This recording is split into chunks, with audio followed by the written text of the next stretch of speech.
콩 심은 데 콩 나고 팥 심은 데 팥 난다라는 속담을 다들 잘 아실 것입니다. 이 속담이 의미하고 있는 바가 무엇이겠습니까? 하나의 현상이나 어떤 결과에는 반드시 원인이 있다는 것입니다. 콩을 심었으니 콩이 나는 것이고 또 사과 나무니까 사과가 열리는 법입니다. 다른 말로는 뿌린 대로 거둔다라는 말도 있고 비슷한 사자성어로는 사필귀정 또는 좀 더 확장된 의미로서 인과응보가 있습니다. 어쨌든 중요한 것은 모든 일에는 원인이 있으며 그 원인으로부터 결과가 도출된다는 것입니다. 이것은 우리가 다른 말로 인과율이라고 부르기도 합니다. 이러한 인과율은 하나님께서 이 세상을 다스리시기 위해서 정해놓은 질서입니다. 이 질서를 잘 이해하고 그 질서에 나를 맞추어 살아가는 것, 그것이 지혜라고 성경은 이야기합니다. 예를 들어 어떤 시험에 합격하고자 한다면 그에 맞는 노력이 있어야 합니다.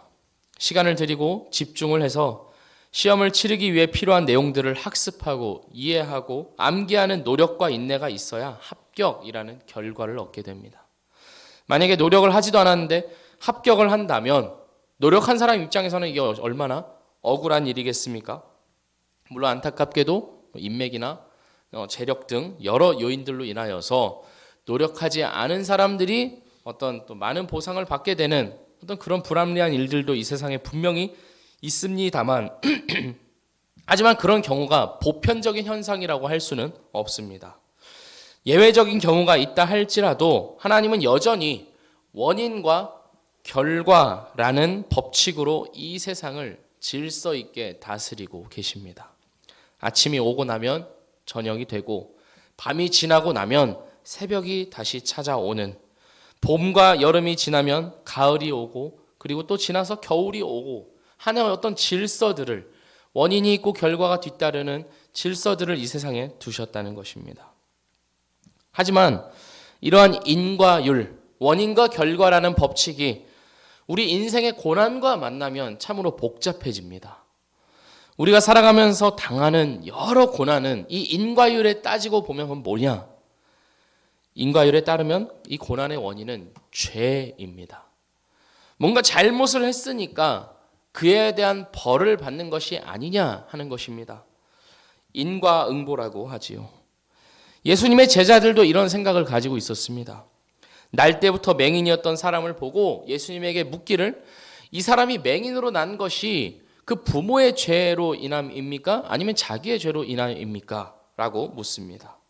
이미 이 사람이 맹인이라는 이 상황이 죄 때문이라는 것을 가정해 놓고 그것이 부모의 것이냐 아니면 본인의 것이냐라고 묻고 있는 것입니다. 우리 역시 동일한 생각을 가지고 살아갑니다. 인생에 어려운 일이 닥치거나 내가 감당하기 힘든 고난이 다가올 때면 자연스럽게 우린 이런 생각을 합니다. 내가 예배를 빼먹어서 그런가? 내가 11조를 온전하게 안 해서 그런가? 내가 하나님께 뭘 잘못했길래 이런 일들을 겪어야 하지? 하고 말입니다. 정말 그럴까요? 우리 인생의 고난은 다 우리가 뭔가를 잘못했기 때문에 주어지는 것일까요? 물론 인생 가운데 우리가 저지를 수밖에 없는 어떤 실수나 어떤 오류로 인하여서 우리 역시 어떤 고난을 당하기도 하지만 그것이 과연 절대적인 법칙이냐 하는 것입니다. 그렇지 않습니다. 물론 우리의 과오로 인하여서 고난이 찾아올 때도 있지만 그것을 뒤집었을 경우도 맞다고 말할 수는 없습니다. 다시 말해서 우리가 겪는 모든 어려움과 고난이 나의 과오, 나의 실수, 나의 죄 때문이라고 말할 수는 없다는 것입니다. 하나님을 잘 믿지 않았기 때문에 그런 일들을 당하는 것이다 라고 우리는 판정해서는 안 된다는 것입니다. 욥기는 바로 이러한 지점을 다루고 있습니다. 인생의 모든 일, 특히 고난의 문제를 원인과 결과라는 법칙으로 해석할 수 있는가? 아니면 원인과 결과를 초월하는 어떠한 이유가 있는가? 그것을 욥기는 묻고 있습니다. 욥과 세 친구들의 대화는 욥기의 대부분을 차지하는데요. 그 대화는 바로 이러한 지점을 다루고 있습니다. 세 친구들은 욥을 향해서 네가 겪는 이 모든 고난들은 다 너의 죄로 인한 것이니 빨리 하나님께 회개해라. 그래야 해결이 된다라고 주장합니다. 하지만 욥은 친구들에게 말하기를 나는 이만한 벌을 받을 만한 어떤 그런 죄를 짓지 않았다. 나의 고난은 나의 죄로부터 온 것이 아니며 나는 이유 없는 고통을 당하고 있다라고 주장합니다. 무엇이 정답일까요? 우리는 이제 시작되는 이 욥기와의 여정을 통해 확인하게 될 것입니다. 하지만 결론보다 중요한 것은 그 결론에 이르는 과정이고 그 과정에는 고민이 함께 동반되어야 합니다. 따라서 우리는 앞으로 시작되는 이 욥기와 함께 앞으로 진지하게 고민하는 과정을 시작해야 합니다. 욥기는 나는 왜 이런 고통을 받아야 하는가라는 질문에 대해서 쉽사리 답을 내려주지 않습니다. 욥기가 우리에게 주는 유일한 답은 우리는 알 수 없다입니다. 우리는 정말이지 알 수 없습니다. 우리는 알 수 없다는 사실만 알 수 있습니다. 오늘 본문의 욥을 보십시오. 욥은 의로운 사람입니다. 온전하고 정직하여 하나님을 경외하며 악에서 떠난 자입니다. 그런데 이런 욥의 모습을 보여준 후에 이어지는 장면이 무엇이냐면 하나님과 사탄의 천상회의입니다. 그 회의에서 하나님과 사탄은 욥의 목숨만 남겨두고 욥의 모든 것을 빼앗아가기로 합의합니다. 욥이 이 사실을 꿈엔들 알겠습니까? 욥은 그저 고난을 당할 뿐입니다.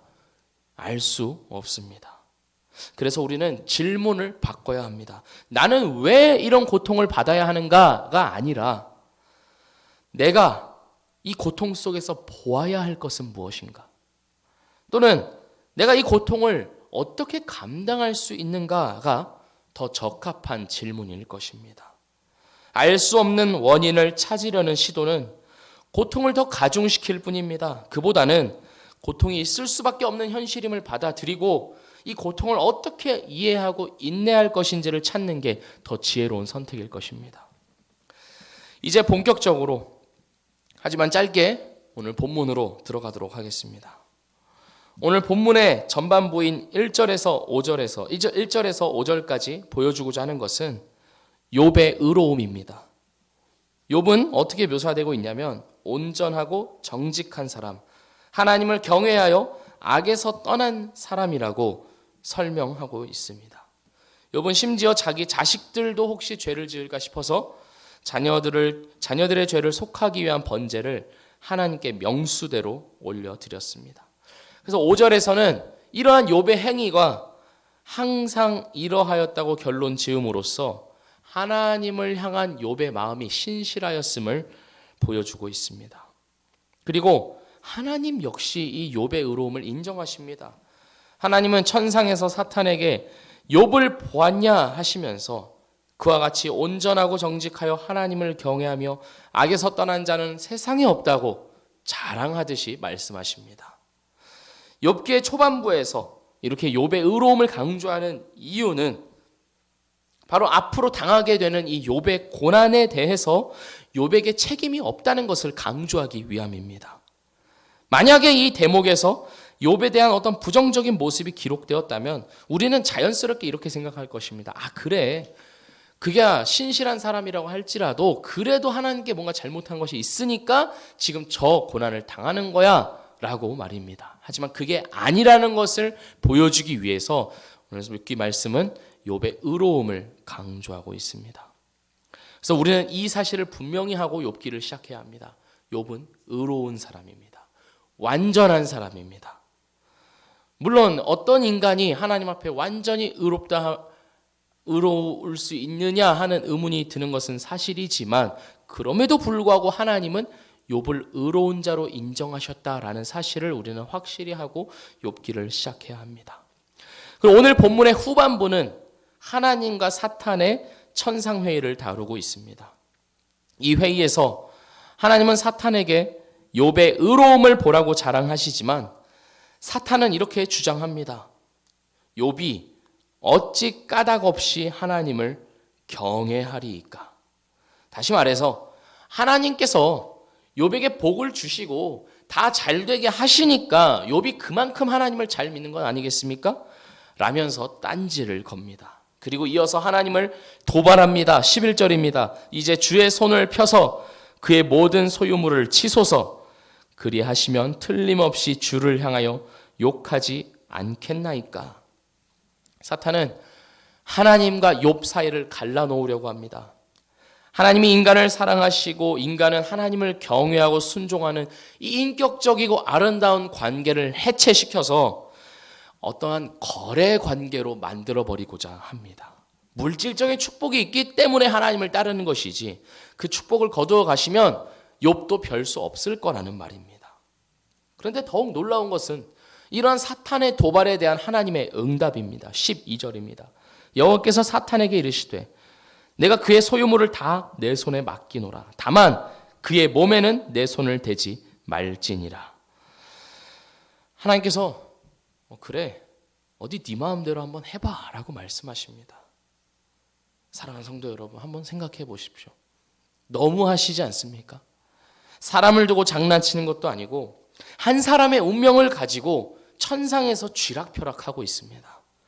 우리는 이걸 어떻게 받아들여야 할까요? 하나님을 욥을 사랑하신다면 이러실 수 있는 걸까요? 하나님께서 자기 사랑하는 자녀들의 이 뒤통수를 때리신 것은 아닐까요? 얼핏 보면 우리는 그렇게 느껴지지만 우리는 이 현상만 보고 하나님의 성품을 놓쳐서는 안 됩니다. 어느 상황에서나 선하시고 의로우시고 완전하신 그 하나님의 성품 말입니다. 그렇다면 무엇일까요? 하나님의 믿음이라는 차원에서 우리는 이 대목을 생각해야 합니다. 욥이 하나님을 믿고 있는 것 이상으로 하나님은 욥을 믿고 계십니다. 하나님께서 택하시고 부르신 그의 자녀들이 어느 상황에서나 어떤 조건에서든지 하나님을 신뢰하고 의지하리라 하나님이 믿고 계시는 것입니다. 그렇게 하나님은 욥을 신뢰하고 계시기 때문에 사탄에게 욥을 잠시 내맡기시는 것입니다. 욥은 이 사실을 꿈에도 모릅니다. 그저 자신에게 다가온 운명을 받아들이고 인내할 뿐입니다. 자신에게 닥쳐온 고난의 원인을 찾지 못하고 의문투성이의 삶을 버티며 살아갈 뿐입니다. 우리의 인생 역시 욥과 같을 때가 있을까요? 우리가 욥처럼 완전히 의롭다고 할 수는 없지만 우리 역시 원인을 알 수 없는 고통 가운데 놓여 살아갈 때가 있습니다.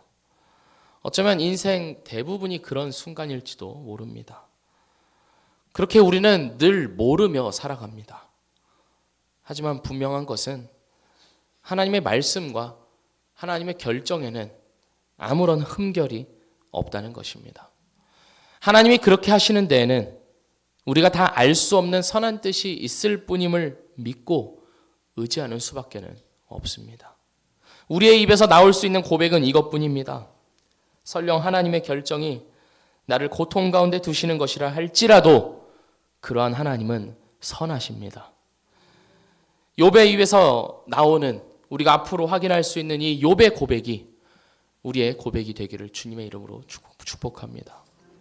그리고 앞으로의 여정을 통해서 우리 인생에 대한 고민과 깊이가 더해지고 그러한 우리들에게 주시는 하나님의 답이 하나님 그 자신이 더욱 고귀하고 소중하게 받아들여지는 복이 우리 모두에게 있기를 주님의 이름으로 축복합니다.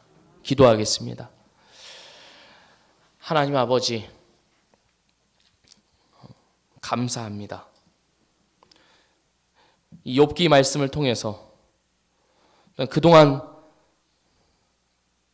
보지 못했던 하나님의 성품과 또 하나님의 어떠하심을 더 깊고 또 넓게 다른 차원에서 확인할 수 있는 이 기회를 우리에게 허락해 주심에 감사드립니다.